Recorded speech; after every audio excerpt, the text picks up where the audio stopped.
When I was in my 20s, I saw my very first psychotherapy client. I was a PhD student in clinical psychology at Berkeley. She was a 26-year-old woman named Alex. Now, Alex walked into her first session wearing jeans and a big slouchy top, and she dropped onto the couch in my office and kicked off her flats and told me she was there to talk about guy problems. Now, when I heard this, I was so relieved.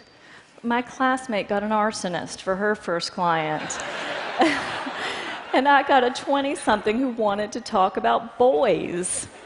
This I thought I could handle. But I didn't handle it. With the funny stories that Alex would bring to session, it was easy for me just to nod my head while we kicked the can down the road. 30's the new 20, Alex would say, and as far as I could tell, she was right. Work happened later, marriage happened later, kids happened later, even death happened later. 20-somethings like Alex and I had nothing but time. But before long, my supervisor pushed me to push Alex about her love life. I pushed back. I said, sure, she's dating down. She's sleeping with a knucklehead. But it's not like she's going to marry the guy.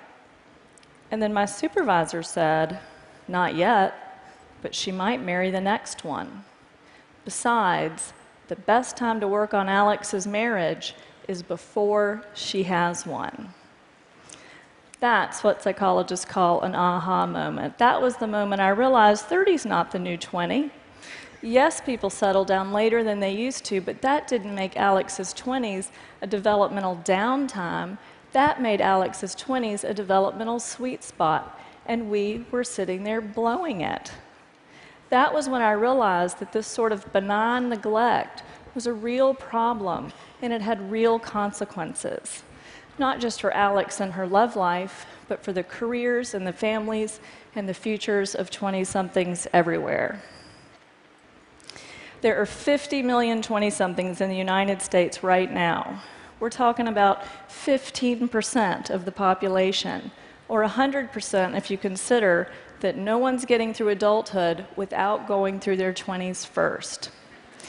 Raise your hand if you're in your 20s. I really want to see some 20-somethings here. Oh, yay, y'all's awesome.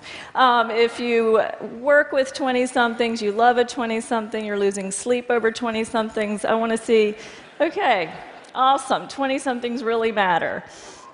So I specialize in 20-somethings because I believe that every single one of those 50 million 20-somethings deserves to know what psychologists, sociologists, neurologists, and fertility specialists already know, that claiming your 20s is one of the simplest yet most transformative things you can do for work, for love, for your happiness, maybe even for the world.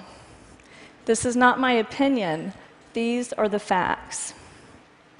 We know that 80% of life's most defining moments take place by age 35. That means that 8 out of 10 of the decisions and experiences and aha moments that make your life what it is will have happened by your mid-30s. People who are over 40, don't panic. This crowd is going to be fine, I think. We know that the first 10 years of a career has an exponential impact on how much money you're going to earn. We know that more than half of Americans are married or are living with or dating their future partner by 30. We know that the brain caps off its second and last growth spurt in your 20s as it rewires itself for adulthood, which means that whatever it is you want to change about yourself, now is the time to change it. We know that personality changes more during your 20s than at any other time in life. And we know that female fertility peaks at age 28, and things get tricky after age 35. So your 20s are the time to educate yourself about your body and your options. So when we think about child development, we all know that the first 5 years are a critical period for language and attachment in the brain. It's a time when your ordinary day-to-day life has an inordinate impact on who you will become. But what we hear less about is that there's such a thing as adult development, and our 20s are that critical period of adult development. But this isn't what 20-somethings are hearing. Newspapers talk about the changing timetable of adulthood. Researchers call the 20s an extended adolescence. Journalists coined silly nicknames for 20-somethings like Twixters and Cadults. It's true. As a culture, we have trivialized what is actually the defining decade of adulthood. Leonard Bernstein said that to achieve great things, you need a plan and not quite enough time. Isn't that true? So what do you think happens when you pat a 20-something on the head and you say you have 10 extra years to start your life? Nothing happens. You have robbed that person of his urgency and ambition, and absolutely nothing happens.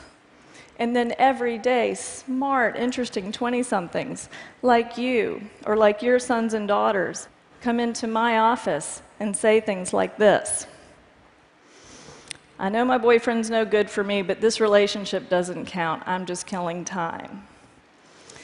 Or they say, everybody says as long as I get started on a career by the time I'm 30, I'll be fine. But then it starts to sound like this. My 20s are almost over and I have nothing to show for myself. I had a better resume the day after I graduated from college. And then it starts to sound like this. Dating in my 20s was like musical chairs. Everybody was running around and having fun. But then sometime around 30, it was like the music turned off and everybody started sitting down. I didn't want to be the only one left standing up, so sometimes I think I married my husband because he was the closest chair to me at 30. Where are the 20-somethings here? Do not do that. Okay, now that sounds a little flip, but make no mistake, the stakes are very high. When a lot has been pushed to your 30s, there is enormous 30-something pressure to jumpstart a career, pick a city, partner up, and have 2 or 3 kids in a much shorter period of time.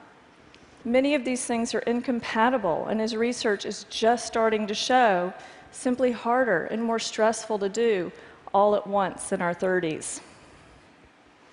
The post-millennial midlife crisis isn't buying a red sports car.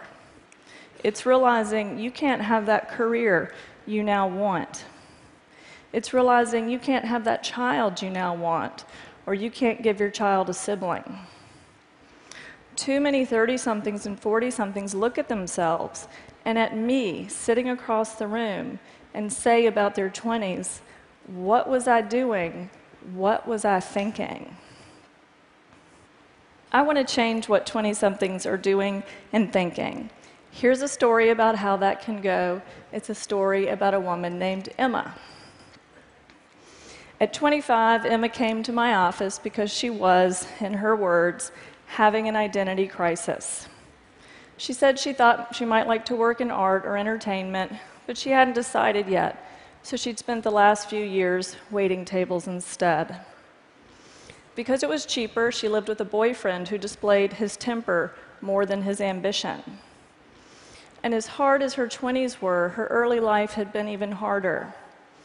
She often cried in our sessions, but then would collect herself by saying, you can't pick your family, but you can pick your friends.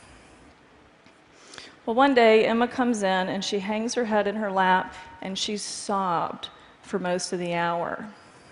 She'd just bought a new address book, and she'd spent the morning filling in her many contacts, but then she'd been left staring at that empty blank that comes after the words, in case of emergency, please call. She was nearly hysterical when she looked at me and said, who's going to be there for me if I get in a car wreck? Who's going to take care of me if I have cancer? Now, in that moment, it took everything I had not to say, I will. But what Emma needed wasn't some therapist who really, really cared. Emma needed a better life, and I knew this was her chance. I had learned too much since I first worked with Alex to just sit there while Emma's defining decade went parading by.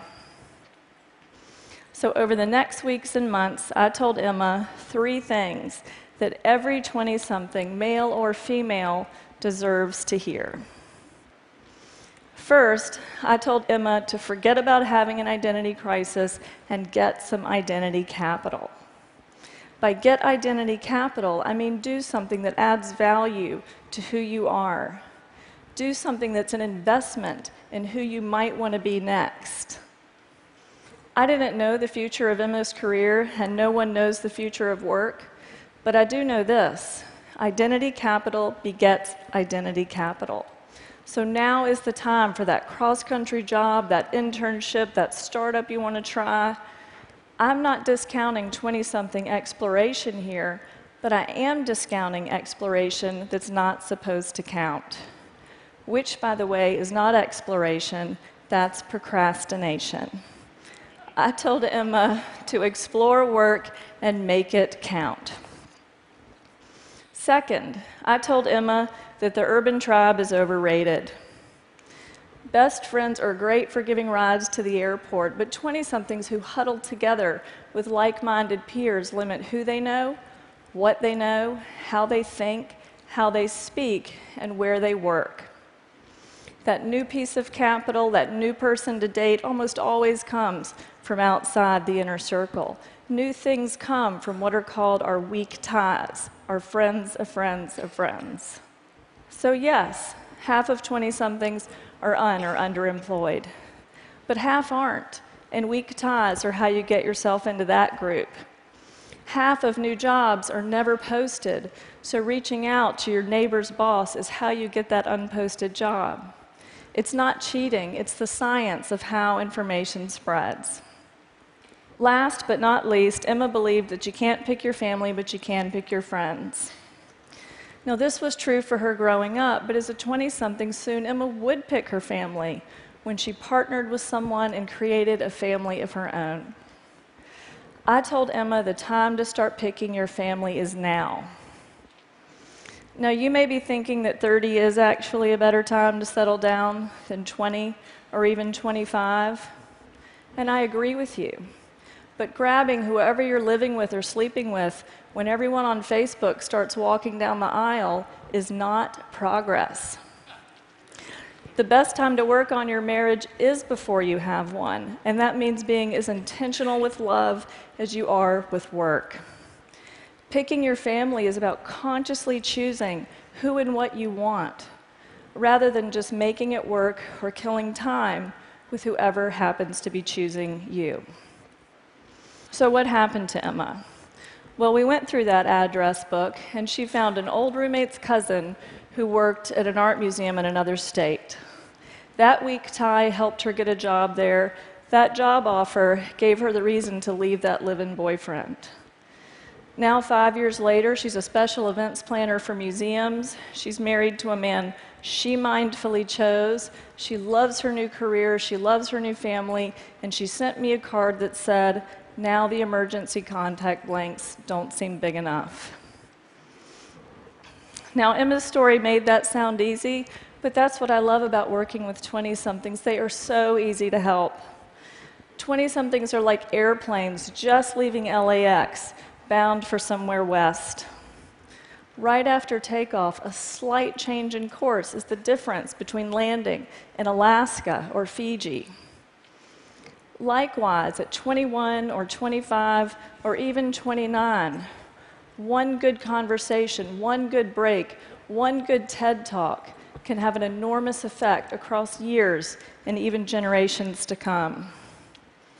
So here's an idea worth spreading to every 20-something you know. It's as simple as what I learned to say to Alex. It's what I now have the privilege of saying to 20-somethings like Emma every single day. 30 is not the new 20, so claim your adulthood, get some identity capital, use your weak ties, pick your family. Don't be defined by what you didn't know or didn't do. You're deciding your life right now. Thank you.